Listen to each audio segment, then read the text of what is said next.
ایک سوال یہ آیا ہے کہ حج بدل کے لیے کس کو بھیجا جائے؟ حج بدل کے لیے اس شخص کا انتخاب کیا جائے کہ جو اپنا فرض حج ادا کر چکا ہو۔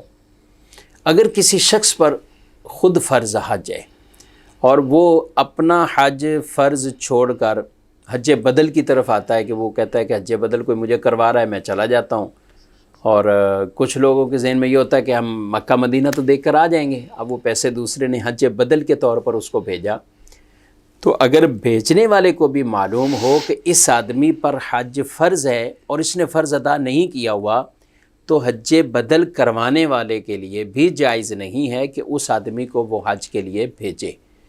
کیونکہ جس پر اپنا حج فرض ہے اس کو حج بدل کے طور پر نہیں جانا، بلکہ اپنے فریضے کی ادائیگی اس کو کرنی ہے اور وہ خود اپنا فرض حج ادا کرے۔ البتہ اگر اس پر حج فرض نہیں ہے اور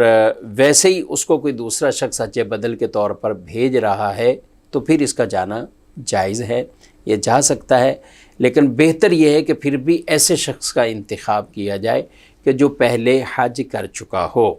وہ پہلے حج کر چکا ہو تو اس کے لیے چونکہ حج تو ویسے ہی کر چکا ہے، لیکن حج بدل کے کچھ احکامات اور ساتھ اٹیچ ہو جاتے ہیں، ان کا بھی خیال رکھنا ہوتا ہے۔ تو جو بھی افراد حج بدل کے لیے کسی کو بھیجیں تو ان کو بھی ان کے جو مسائل شرعیہ موجود ہیں حج بدل کی، کہاں کا ان کو کس نیت کے ساتھ ارکان وہ ادا کرنے ہیں، تو ان چیزوں کا وہ خود خیال بھی کریں، تو ان کو دینی اور شرعی مسائل بھی یہ ضرور سکھائیں، یا وہ کسی عالم مفتی صاحب کے پاس لے کر جائیں، یا کتاب رفیق الحرمین کے اندر بھی بہار شریعت میں بھی اس کے مسائل لکھے ہوئے ہیں، تو یہ ضرور انہیں آگاہی خود بھی حاصل کرنی چاہیے، تاکہ جن کی طرف سے وہ حج کر رہا ہے تو وہ حج بھی درست طریقے سے واقع ہو۔